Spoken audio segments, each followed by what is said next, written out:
Bonsoir guys. So hot hatch, full brushless system. How did we get on? Come on, you A final prima donnas. Hurry up, Brain's Lipo's going flat. Yeah, exactly.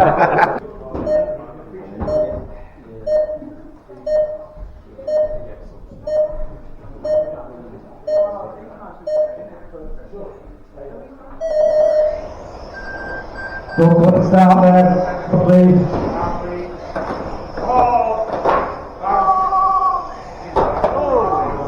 Andy Lovely can't believe 20 seconds. Julian turn. Oh, sorry, Stu, Stu. they have a touch. That's not now in the second. And then squeeze back through. It's all happening. So it's Andy Lovely out with a handsome lead at the moment.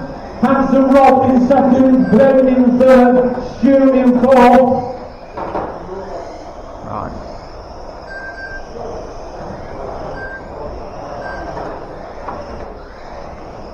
Hottest battle on the track at the moment in second place, Hanson, Rob and Glenn.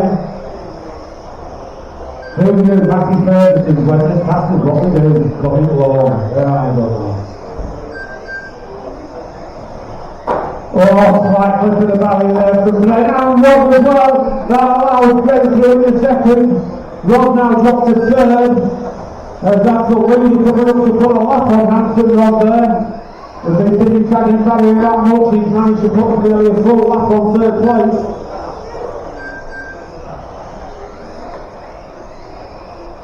Fastest lap of the race is Andy Lovely with an 8.94. That's Hanson Rob hitting the barrier again, that's the leader there, Hanson Rob. Oh, he gives him a little touch, sends him round. Bit on call for when you go on a lap up, but never mind, it was all it was. And that's the Stu managing to get off again. So it's Andy Lovely, Brent, Hanson Rob and Stu just coming up towards the 2-minute marker.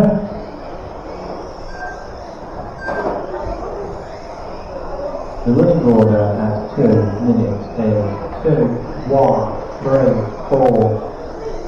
Fastest lap of the race along to Brent in second place, 8.87 compared to Andy Lovely's 8.94. 4 seconds behind the leader though, that's a lot of work to do.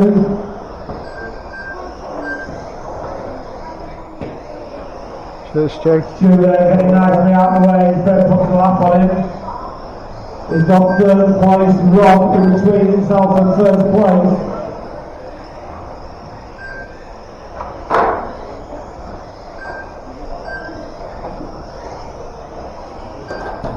Oh, dropped of the barrel all on his own. So that's Brent now clear. No traffic between him and first place. The gap 3.1 seconds. It wasn't until Brent just had a snafu. That allowed Andy to put that must have been at least half a second, maybe a second.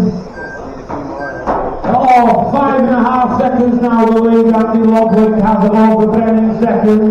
Stu keeping out of the way there and letting the car go through the lapping.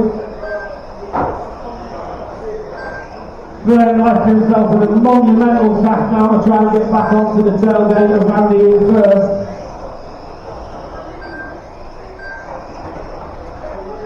Five seconds of difference last time over the line. This time it's 4.6 seconds. He is closing that gap. I don't know if there's enough time to do anything with it.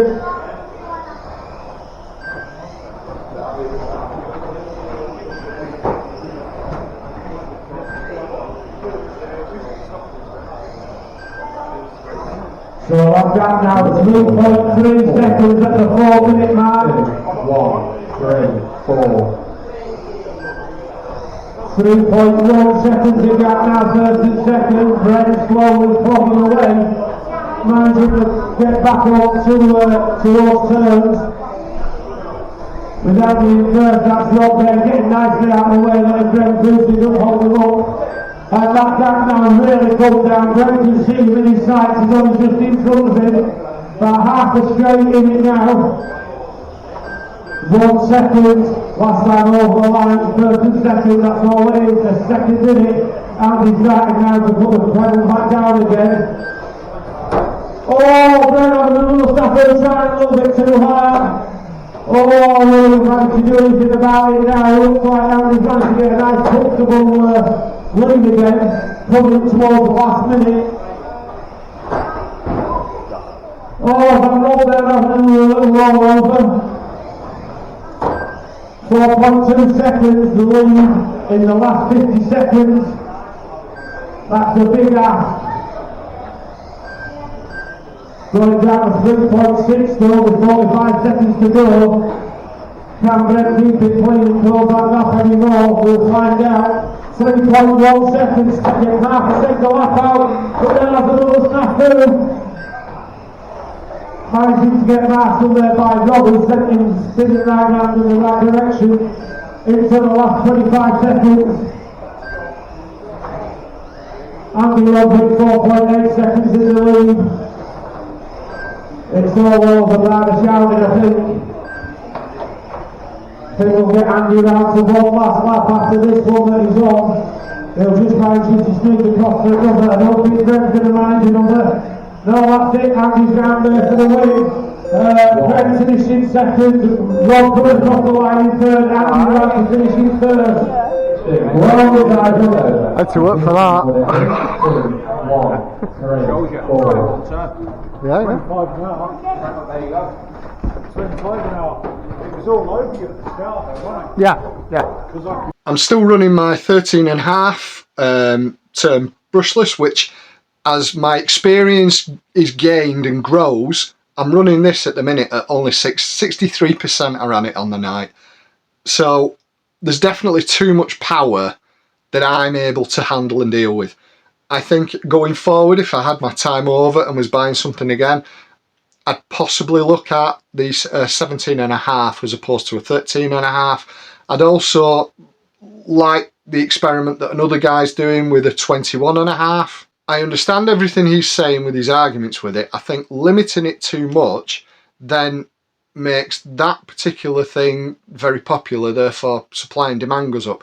Whereas my idea of having, we'll put what you want in to a lesser or greater degree, I certainly don't think anything faster than a 13.5 should be in. But that's my naivety with what I was buying. This is all an experiment, as I've said. I just think it's too much, and what's the point in running it at 60%? But I think having a bit more flexibility of running a little bit fat. The 21 he was running, I think, quote, put a comment, Andy. Were you running that at 100%? I think you were, and just put a little note of what you were running and what you were running it at, please. That'd help. As I say, I think a 17.5 will give everybody a little bit of flexibility to turn things up if they felt they could go a bit quicker, or turn things down. Well, we can always turn things down. Quick feedback with regard to doing brushless and things like that. Again, this is all an experiment. I'm going to do a big video of pros and cons and things like that, but something somebody said to me yesterday that I hadn't considered, which made a lot of sense, is when trying to set these things up as brushless, I have an argument that it's cheaper in the long run. However, the initial setup is more expensive. And the great comment that came back was, not when you're first starting out, because when you're first starting out, you'll probably have a radio like this, or something as cheap, or something as... Not to say they're poor, it's unfair to say that. These are good enough, and, you know, young Alfie Lou, who usually kicks my ass in the minis, has been running something like this for the past 12-18 months, and he's grown with it, developed with it, and he's just as fast as everybody else. So to say the rubbish is unfair. However, there isn't as much adjustment with these, or certainly with even more simple radios, to turn things on the brushless setup either up or down with regard to power and speed and things like that.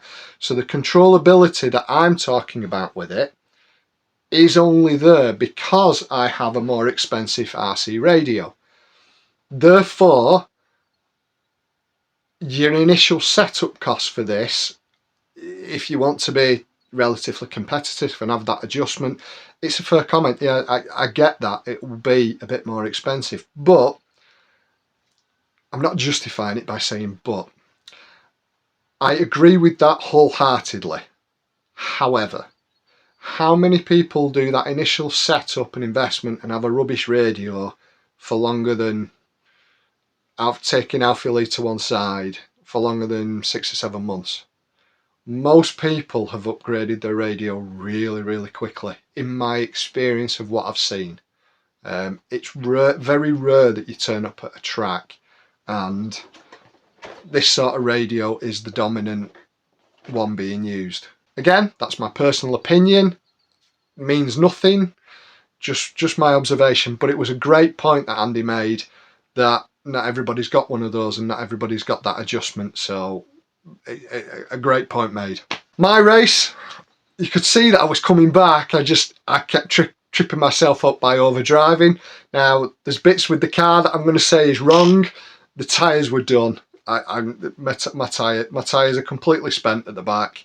So yeah, fronts are fine, but the backs have had it, completely had it. I think they're worn away to nothing almost as well. So, but that, interestingly, one of the comments I had with regard to tyres when I was first doing this is you'll go through tyres a lot faster.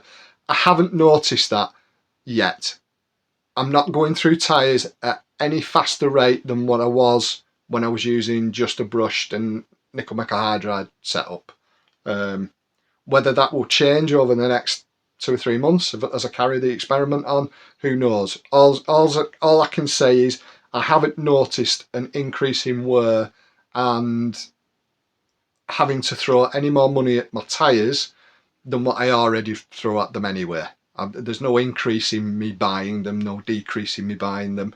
It's about the same. So cost wise, when it comes to tyres, not really seeing any difference. I kept gaining back time. I just kept making mistakes. So I think I'd have had you eventually if we'd have had another 20 minutes. Still really enjoying racing them, really enjoying the flexibility. The power delivery is dead smooth. I'm just enjoying, as I said before, I'm just really enjoying my racing at the moment with it all. Yeah, happy days. Thanks a lot as always for watching. Toodle pip, guys.